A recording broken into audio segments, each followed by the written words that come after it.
Glória a Deus, aleluia. Glória a Deus, glória a Deus. Antes de você sentar, meu amor, vamos orar pelas famílias? Vamos. Queria que colocasse todas as famílias aqui no mural. Temos 2 murais, né? Olha só, já tem 2 murais. Vocês notaram, vamos descalicar um pouquinho? Vocês notaram que durante a última música algumas famílias passaram ali? Se não notaram, eu ia mandar vocês para o médico. Mas tudo bem, que bom. Talvez você não viu ainda a sua família ali, mas é porque você precisa enviar, ok? No final aqui, depois que a gente orar, nós vamos colocar o QR Code aqui para você, ou o telefone da igreja, para você mandar pelo WhatsApp foto da sua família. Porque tudo aquilo não é só para a gente achar bacana, mas tudo é profético. Tudo que acontece nesse lugar é profético. É profético. Eu lembro que tinha talvez você já ouviu esse testemunho, uma esposa que orava pelo marido, e toda vez que ela sentava, ela procurava sentar no lugar que tinha uma cadeira vazia. E mesmo que depois enchesse a igreja e alguém sentasse ali, mas ela tinha um tempo que ela dizia: esta cadeira sentará o meu marido, ao meu lado sentará meu marido, ao meu lado sentará meu marido. E ela foi profetizando até o dia em que o marido dela vinha e sentava ao seu lado e servia ao Senhor. Então tudo que a gente faz aqui é profético. E por isso nós estamos no mês da família, estamos pregando sobre a família, profetizando sobre a família, aproveitando esse tempo que Deus está movendo essa unção e crendo na palavra, né? Que diz que eu e toda a minha família serviremos ao Senhor. Crê no Senhor Jesus, será salvo tu e toda a tua casa. Deus já começou uma conspiração.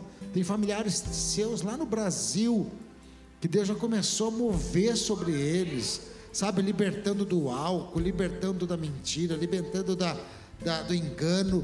E você vai ouvir notícias de pessoas que se converteram, da sua família, que estão frequentando a igreja, estão na presença do Senhor, amém? Então eu queria que você levantasse a sua mão para cá. Obrigado, pastora. Levante sua mão para cá, vamos orar aqui profetizando. Vai estar passando aqui as 2 telas de todas as famílias, nós vamos orar. Pai, em nome de Jesus, Deus, aqui está, Senhor, a foto, que é a representação de cada raiz familiar. Meu Deus, cada família é como uma árvore plantada pelo Senhor, que tem os seus galhos, que tem os seus frutos. Senhor, pessoas que têm chamado de Deus, cada um, Senhor, tem um chamado da parte do Senhor. Meu Deus, e nós como igreja agora reivindicamos a salvação. Pai, eu te peço, tira Senhor, toda a erva daninha dessa árvore, Senhor. Pai, todo parasita, toda ação do inferno contra essas famílias, nós quebramos agora espíritos imundos que são enviados para destruir as famílias, para separar, para matar, para roubar, para destruir. Nós repreendemos agora, Senhor.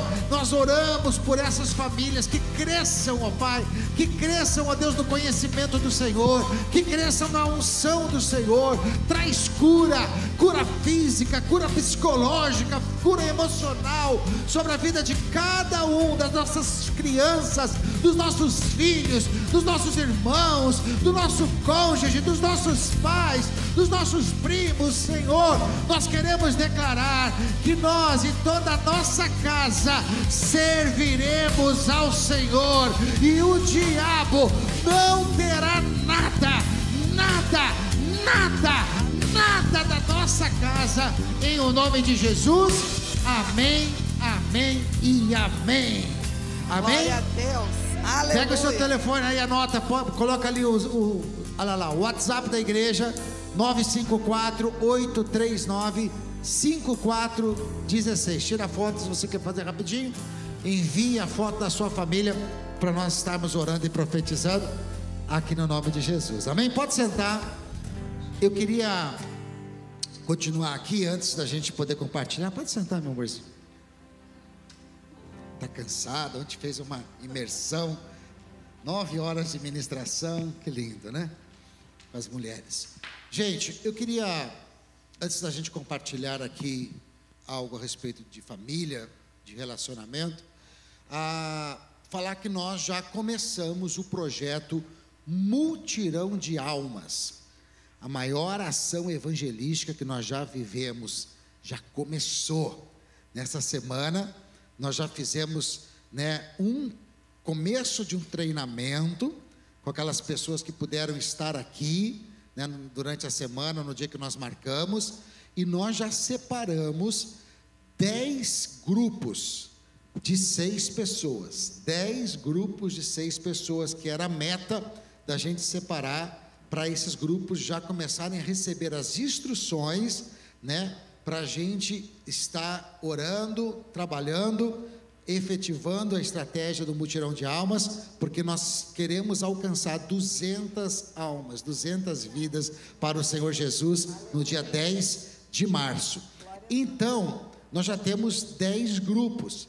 Então, eu sei que algumas pessoas não puderam vir no dia do treinamento, no primeiro treinamento, a gente vai ter outros ainda, mas essa semana a gente já vai começar a colocar em prática as primeiras ferramentas para a construção do alcance dessas almas.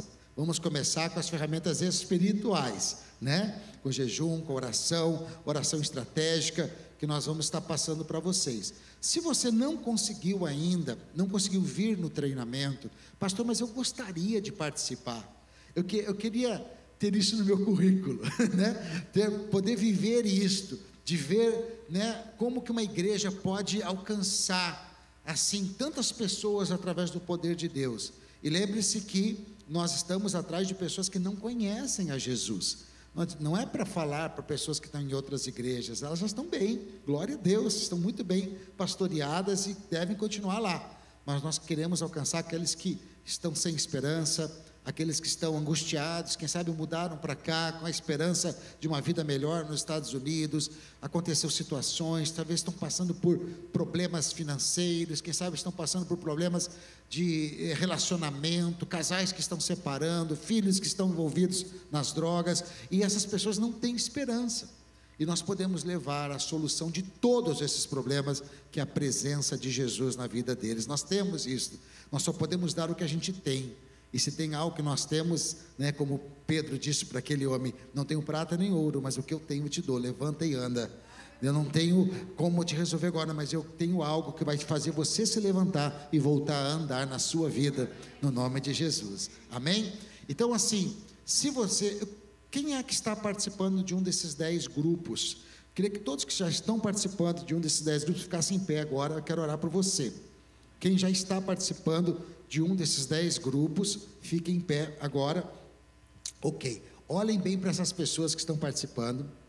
Se você tem um desejo de estar nesse projeto ainda, você não está participando ainda, então procure uma dessas pessoas que você achar que deve procurar e diga: eu quero entrar no seu grupo, eu quero fazer parte, porque ainda dá tempo, amém? E nós vamos orar por eles. Sentados como vocês estão, levante a mão assim, quem está sentado, vamos orar por essas pessoas. Faz o seguinte, não, fica aí mesmo, vamos orar aí, senão vou ganhar tempo, Vamos orar, eu ia te chamar aqui na frente, mas vamos orar por eles. Pai, eu te dou graças, Senhor, por essas pessoas que já estão dispostas, que estão aqui, Senhor, para fazer diferença e viver, ó Deus, um milagre de ganhar almas. Tua palavra diz que quem ganha almas é sábio, e eu coloco a vida de cada um diante de Ti, meu Deus, que esses grupos possam crescer. São grupos hoje de 6 pessoas, Pai, que eles possam ser grupos de 15 pessoas, de 20 pessoas, meu Deus, que eles possam, ó Deus, Pai, a Tua palavra diz que grande é a colheita e poucos são os trabalhadores. Deus, eu oro para que o Senhor envie pessoas para ajudar esses grupos. Nós abençoamos a disponibilidade deles de começarem, abençoamos as suas casas, suas famílias, suas finanças, seus filhos, e eu sei que enquanto eles se envolvem na obra do Senhor, nos interesses do Senhor, o Senhor trabalhará pelos interesses deles, pela vida deles. Nós oramos assim, em nome de Jesus, amém e amém. Antes de você sentar, dá uma olhada para o pessoal que está sentado, para eles verem o seu rosto, quem sabe eles se animam e procuram você hoje até o final do culto, ok? Pode sentar, Deus abençoe. Então nós vamos começar aí esse mutirão de almas, amém. Olá, amorzinho. Oi, quanto tempo. Gente, nós estamos aqui hoje e vamos compartilhar de algo muito importante na questão familiar. A gente tem aprendido que as coisas, elas são, antes de serem naturais, elas são espirituais. E a Bíblia diz que as coisas espirituais só se resolvem espiritualmente. Não tem como resolver algo que é espiritual de uma maneira física. Eu vi isso acontecer na minha casa de uma maneira muito, muito clara. Nós não tínhamos Jesus, não conhecemos a Deus. Meu pai era um homem muito próspero, industrial, e um dia ele traz para casa, e para mim é muito marcante esse momento. Claro que como nós não tínhamos Jesus e não servíamos ao Senhor, a nossa casa era desprotegida totalmente, espiritualmente falando. Tinha uma Bíblia lá em casa, que eu lembro, que era a Bíblia da Barça. Quem é mais antigo vai saber o que é Barça. Que ficava na sala, né, aberta lá no Salmo 91. Ou 23. Ou 23. E chegava a ficar empoeirada aquela página, porque ninguém mexia nela, era uma peça de decoração. Então a Bíblia ali não é um amuleto, né? A Bíblia é a palavra de Deus, e ela tem poder sim, mas quando nós movemos por fé. E ele trouxe uma carranca lá do Pará.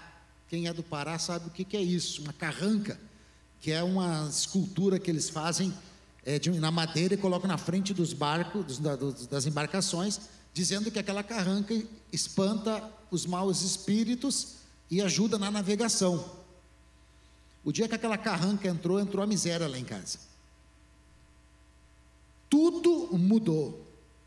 Meu pai quebrou alguns meses depois, separação de casais. Não foi só pela carranca, coitada da carranca, mas foi os demônios que estavam na carranca, né? E mais eu digo assim que foi visível algo espiritual entrando em nossa casa.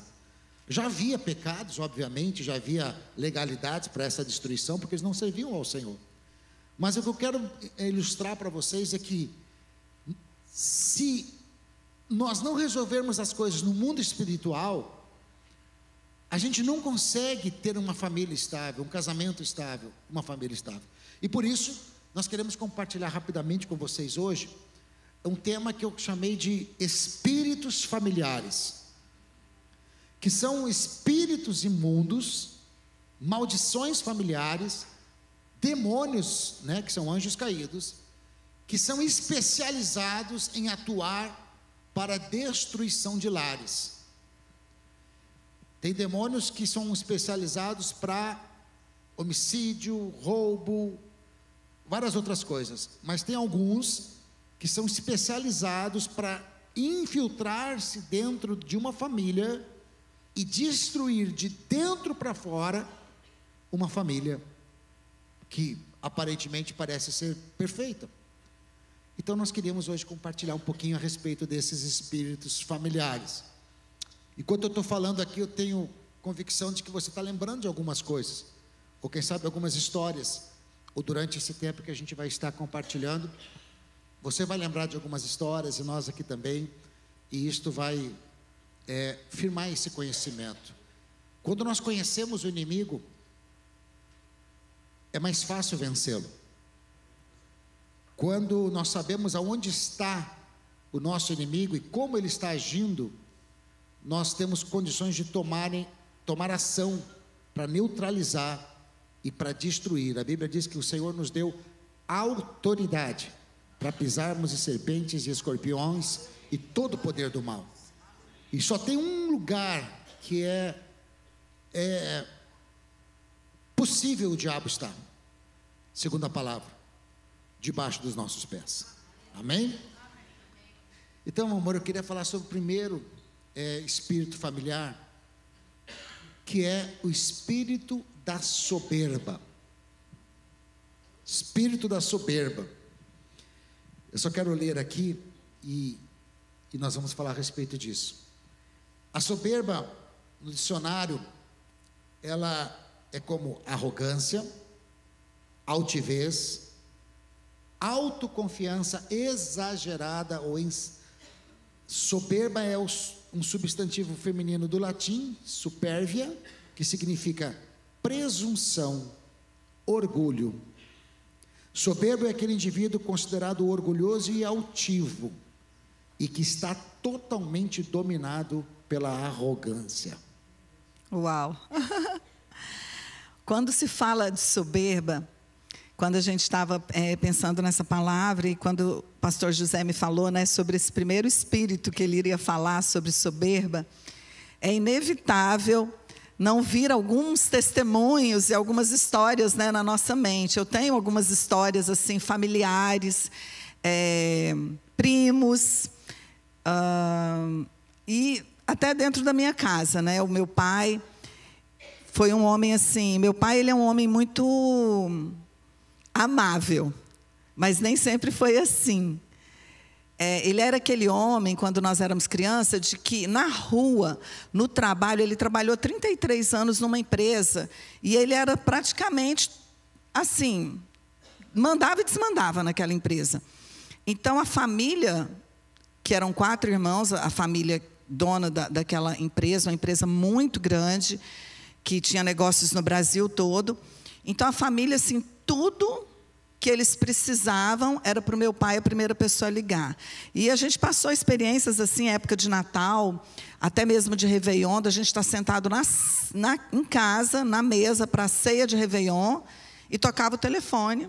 Era algum deles. A gente soube que o caminhão tal ficou preso lá em tal lugar. Tipo, 11h59 da virada do ano, sabe?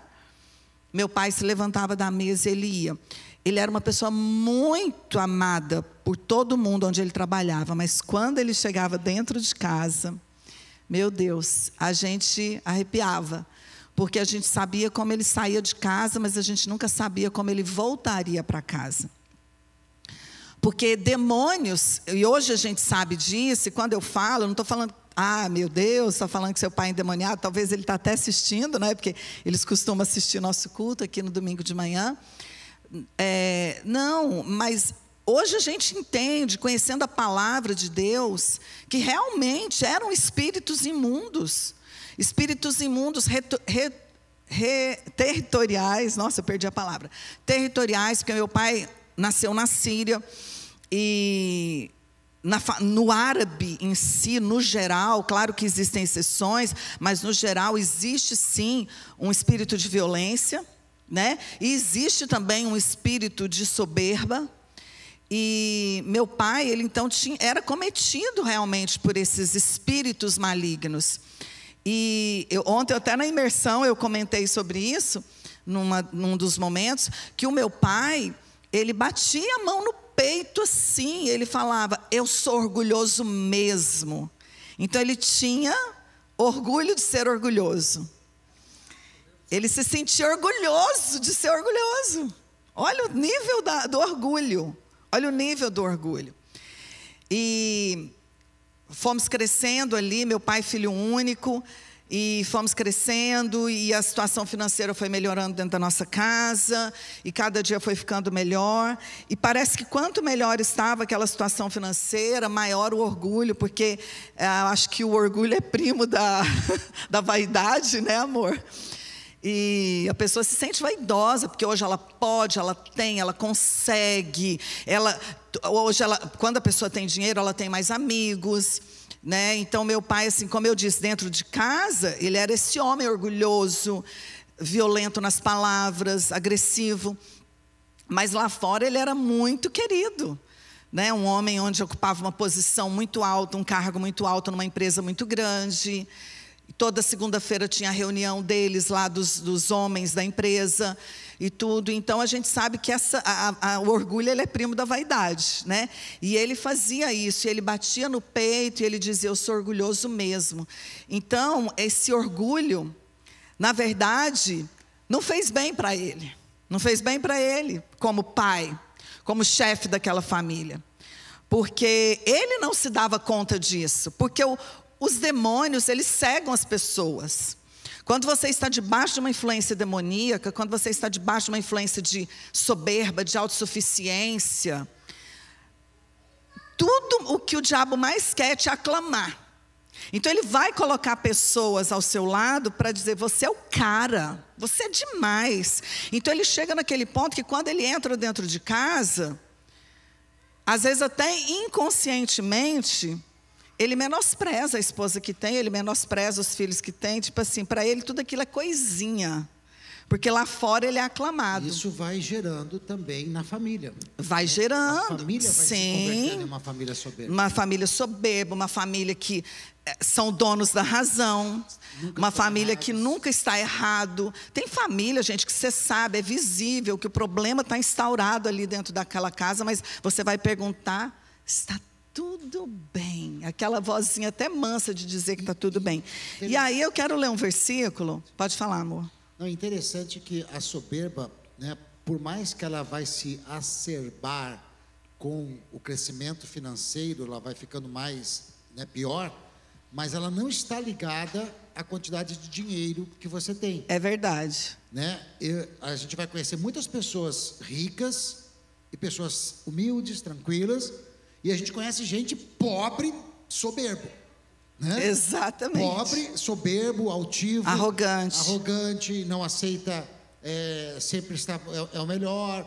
Então, a soberba, ela precede, a Bíblia diz que a altivez precede a queda. É o versículo que eu quero ler. Então, olha só, eu gosto de ler para você ver que a gente não está falando por falar, mas está escrito. Provérbios, capítulo 16, versículo 18 e 19, diz assim: a soberba precede a ruína, e a altivez do espírito, a queda. Melhor é ser humilde de espírito com os humildes do que repartir o despojo com os soberbos. E quando fala é melhor ser humilde com os humildes, não está falando assim, então as pessoas têm uma ideia errada dessa questão de humildade e de soberba. Humilde não é aquela pessoa que anda com sapatinho rasgado, furado, porque não tem condição de comprar. Às vezes ela está com aquele sapato furado no pé, mas ela é arrogante. Ela é arrogante de espírito, ela é soberba de espírito. Né? Então essa palavra, ela diz assim, que a soberba, ela precede a ruína e a altivez a queda. E é isso que eu quero concluir sobre o meu pai. Porque o meu pai, quanto ele foi galgando uma situação financeira melhor, meu pai, a gente nunca... Esses dias até eu escrevi uma carta de agradecimento para ele, porque às vezes a gente pensa assim, né? O dia da morte, todo mundo quer honrar. Por que a gente não honra em vida, né? E eu escrevi uma carta de agradecimento para o meu pai e mandei para ele. Minha mãe disse que ele vai pôr numa moldura a carta, porque eu citei muitas coisas que eu tenho memórias incríveis do meu pai, apesar dele ter ficado tanto tempo debaixo do jugo de Satanás na vida dele, porque minha mãe orou 23 anos pela conversão dele, então foram 23 anos muito difíceis. Quando eu fiz 23 anos de idade, meu pai se converteu, né?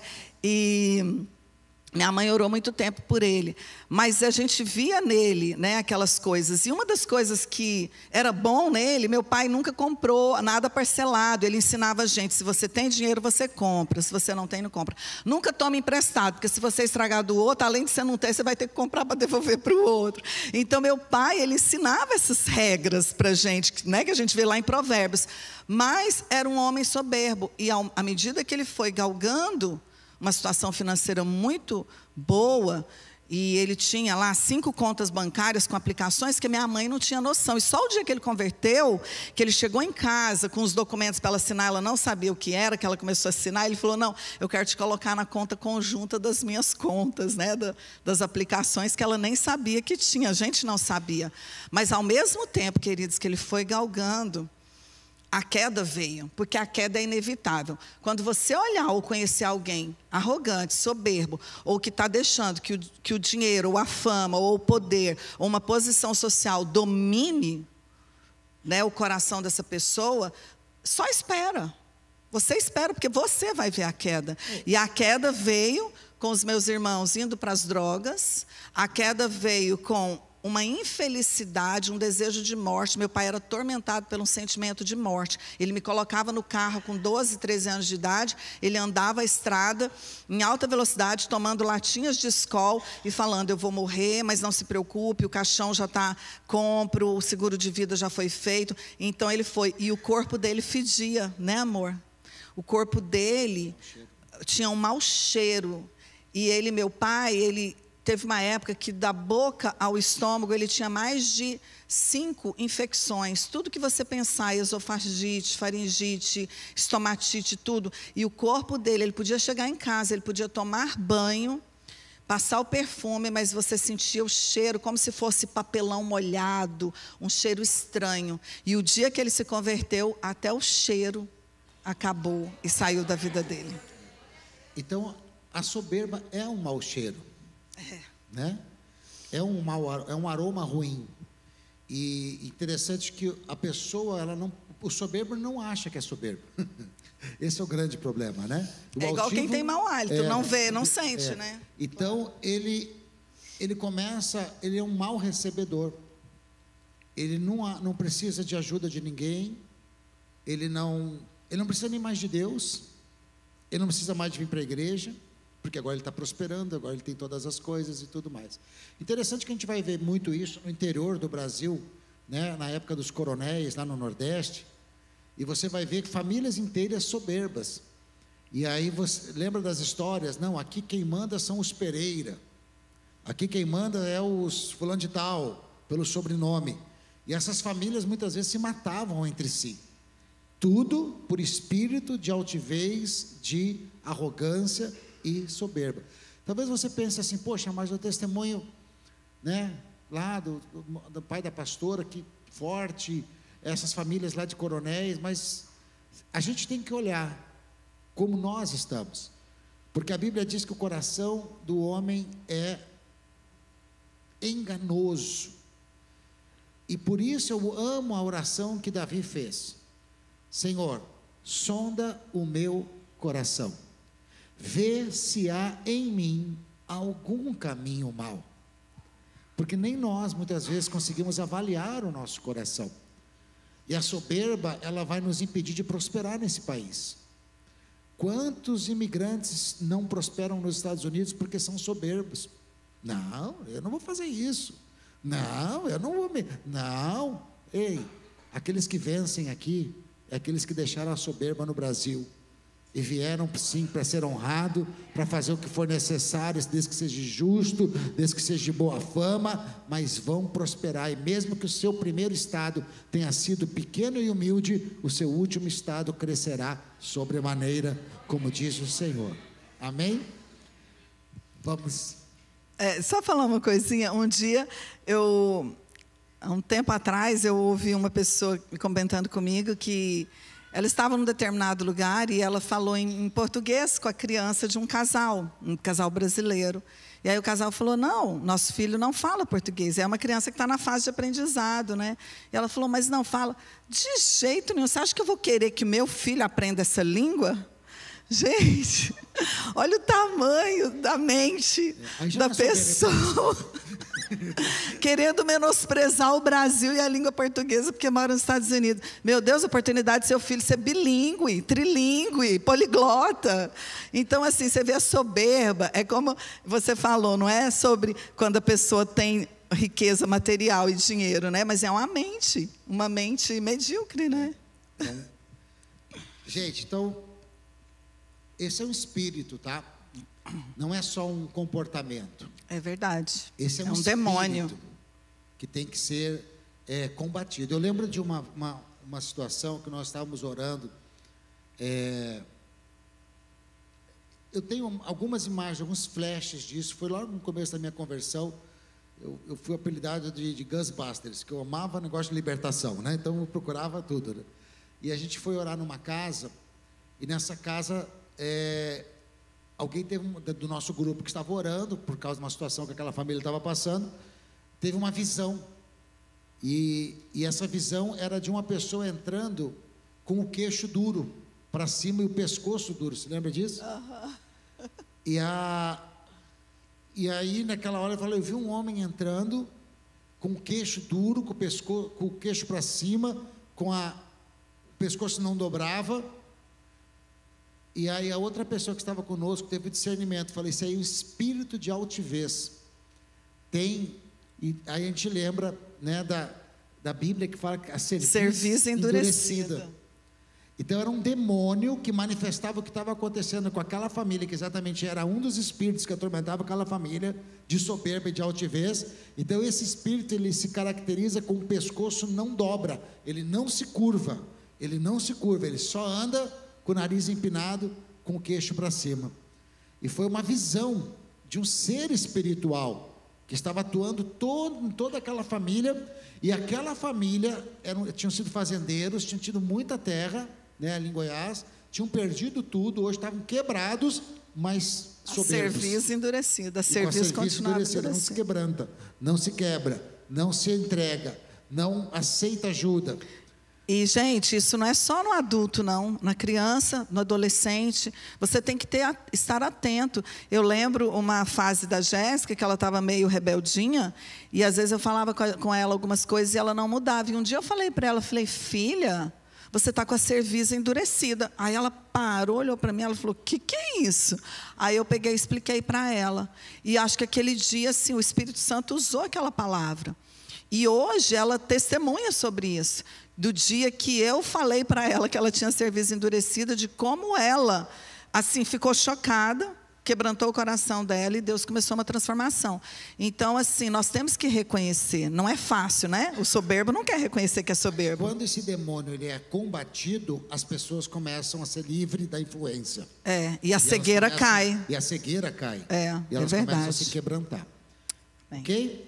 Gente, segundo espírito familiar que ataca muitas famílias é a intolerância. Pessoas intolerantes apresentam dificuldade em aceitar pensamentos contrários ou sentimentos e comportamentos diferentes dos deles. O que é intolerante? Alguém que não suporta ser confrontado, alguém que não suporta o diferente, alguém que não suporta o convívio, porque o convívio, vocês sabem disso, um bom convívio é ceder, Eu não consigo conviver com ninguém, se eu tenho um sócio, eu vou ter a minha posição, não vou ser uma pessoa apática, mas há momentos que eu vou ter que ceder para as ideias dele, vou ter que ouvir, vou ter que levar em consideração a minha esposa. Eu, com certeza, vou ter sempre a minha opinião, mas há momentos que eu preciso ceder para as ideias delas, para as posições dela. O intolerante, ele é incapaz de convivência por causa da incapacidade dele de ceder, de aceitar o diferente. E interessante que há muitas pessoas e famílias que se tornam intolerantes, né? O marido ninguém quer estar perto. A esposa.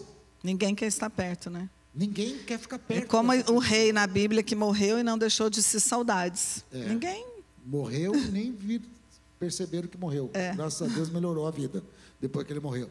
Então, assim, a intolerante é aquele que não aceita. Não, minha esposa é burra. Não, qualquer coisa que ela fala, não tem. Marido intolerante, homem intolerante. Esposa intolerante, que não suporta muitas vezes as debilidades do esposo, do marido, né? Geram filhos intolerantes que não suportam os pais. Quando você diga, eu não suporto fulano, você está já debaixo da intolerância, porque nós fomos feitos para suportar em amor uns aos outros. Como Cristo nos amou, nós devemos suportar. Amor é suportar as diferenças e continuar amando. Nunca mais diga, eu não suporto meu filho, eu não suporto meu marido, eu não suporto a minha esposa. É muito forte a palavra, né? É muito forte essa declaração, né? E as pessoas falam, às vezes, aleatoriamente. Eu não suporto fulano. Eu não suporto essa casa. É verdade. Vai sair de casa. E eu acho... eu não suporto você ser assim. Ei, eu sou chamado para suportar. Eu sou chamado para suportar. Amém. Né? O amor tudo crê, tudo suporta. Então nós temos um espírito diferente. Que espírito está conosco? Não é o espírito imundo, é o Espírito Santo que suporta. Gente, imagina se Deus fosse intolerante conosco. Eu não suporto mais esse crente. Queima ele. Né? Um dia perguntaram para Jesus: quantas vezes temos que suportar com aquelas pessoas que erram conosco? Em outras palavras, quantas vezes eu tenho que perdoar? 7 vezes? Aí Jesus diz: 7 vezes você é um intolerante. 70 vezes 7, começamos a ficar bom. Né? Então, esse é um espírito que ele entra e a gente não percebe. Daqui a um pouco, você começa a se irritar com a voz da sua esposa. Daqui a um pouco, você começa a se irritar com a forma com que ela veste. Daqui a pouco você começa a se irritar com um hábito que o seu marido tem, que até hoje não tinha problema, mas agora você não suporta mais viver com aquele hábito. Daqui a pouco você começa a se irritar com uma forma que um filho se comporta. Daqui a pouco, e a gente vai, isso é uma semente que entra, demoníaca, e que vai daquela sementinha de um comportamento que agora você não suporta. A Bíblia diz que um abismo vai chamando outro abismo. Aí você não suporta a forma com que ele faz isto, agora você não suporta mais ouvir a voz dele, agora você não suporta mais olhar para ele, agora você não suporta mais estar casada com ele. Olha como é forte isso. Então, e antes de você passar para o próximo, e nós temos que terminar, que o nosso horário já está indo. Uau. Mais 4. Meu Deus. Às vezes a gente pensa assim, mas como que eu vou resolver esse problema? Né? Tudo bem, mas é que eu não aguento, eu não suporto mesmo, né? Às vezes a gente tem essas coisas assim, né? Gente, a Bíblia fala sobre o fruto do Espírito Santo. Esse fruto é um fruto com vários gomos, igual uma mexerica, uma tangerina, né? Onde tem bondade, onde tem paciência, benignidade, amor, domínio próprio. Então você começa a orar: Senhor, me dá o fruto do Espírito Santo. Às vezes o que está mais faltando no nosso meio é o fruto do Espírito Santo, e a gente esquece de orar por coisas elementares, coisas básicas. Então a partir de hoje comece a orar: Senhor, tira esse demônio de dentro da minha casa, eu repreendo esse espírito imundo que está me fazendo ter essa aversão, essa repulsa, não suportar esse ódio. E eu te peço, Senhor, me dá o fruto do Espírito Santo. Que eu seja uma pessoa mais mansa, que eu tenha domínio próprio, que eu tenha compreensão. E Deus faz, queridos. O que Deus não pode fazer na nossa vida? Nós não recebemos porque não pedimos. A Bíblia diz: pedimos e não recebemos porque pedimos mal, não sabemos pedir. Nós temos que dar para o diabo o que ele intolera. Para ele. Um dia me chamaram, o pastor de jovens, tinha um jovem tremendamente endemoniado, levaram ele para a igreja, para a sala de oração, oraram por ele, não conseguiam. E me chamaram e eu cheguei lá e estava o jovem lá endemoniado e ele era meio agressivo. E aí falaram: pastor, cuidado que ele está meio agressivo. Quando eu entrei, eu já vim aqui pegando todas as minhas técnicas de libertação, né? Vou amarrar, vou botar a mão para trás, vou botar de joelho. Vou mandar queimar e depois vou expulsar. Eu com todas as minhas técnicas, já cheguei lá e já cheguei irado também. Que demônio é esse que fica ainda resistindo, né? Os meus discípulos, os jovens e tal. Quando eu entrei na sala assim, estava esse jovem no canto da sala, e estava assim com a cara de raivoso. E naquela hora eu disse: tá raivoso aqui por diante de mim, né? Você vai ver agora que eu vou queimar mesmo, agora eu vou mandar fogo. Naquela hora o Espírito Santo diz: para tudo. Esse espírito imundo, ele é diferente. E começou a gerar dentro de mim um amor. Não que eu não tinha amor, mas veio como um dom naquela hora. E o meu desejo era abraçar ele. E eu comecei a olhar para ele com amor, ver aquele jovem ali cativo, com amor tão grande, que não era nem meu aquele amor. E quando eu comecei a me aproximar dele, eu ia abraçar ele, coisa que eu nunca faço isso com um endemoniado. A não ser que o Espírito Santo esteja te conduzindo, senão você vai levar Vai apanhar. E eu comecei a chegar perto dele com amor, nada que todas as minhas técnicas, tudo ao contrário.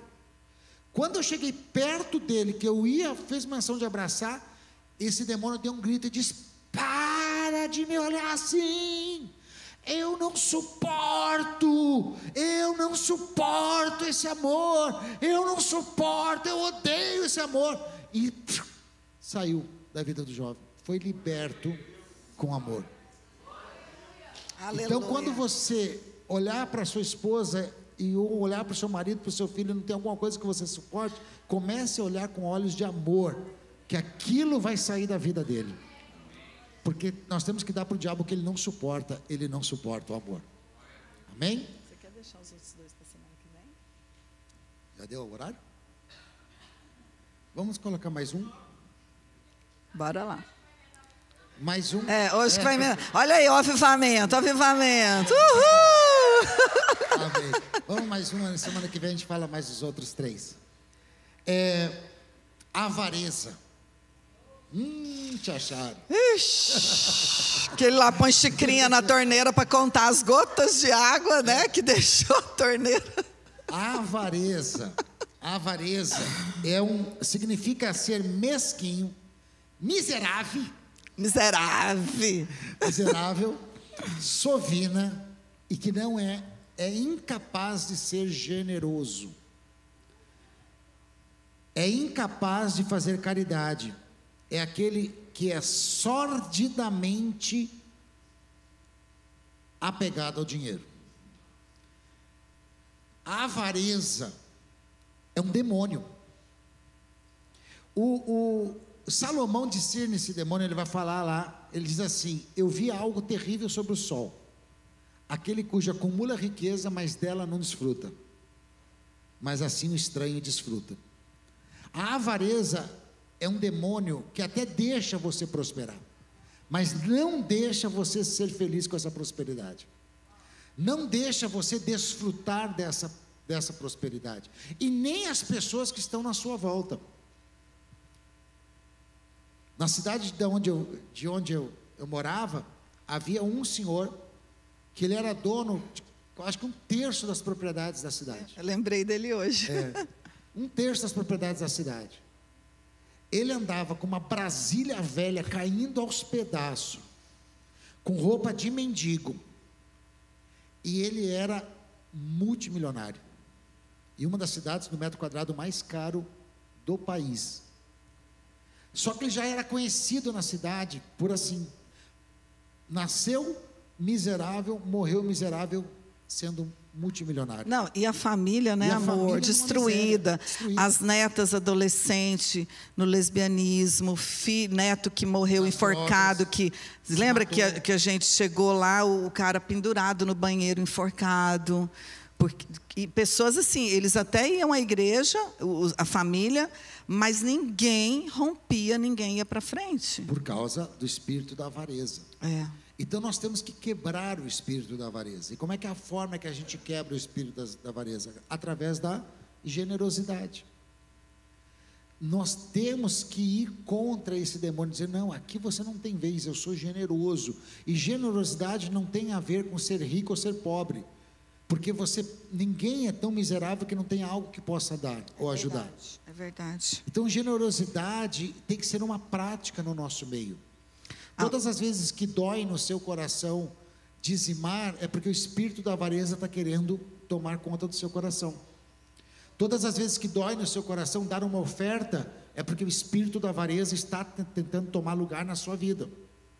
Todas as vezes que poder abençoar alguém, ajudar alguém, e você sente a necessidade, tem o desejo, mas você fica com medo, você fica achando ruim, você faz aquilo, talvez é o espírito da avareza, porque nós vivemos.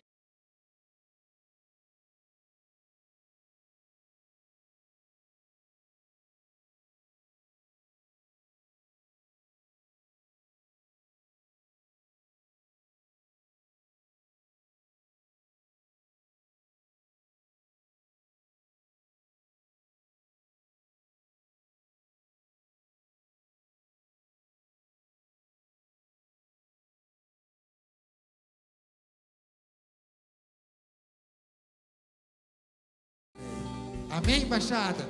Que Deus te abençoe, que Deus te dê uma semana de vitória.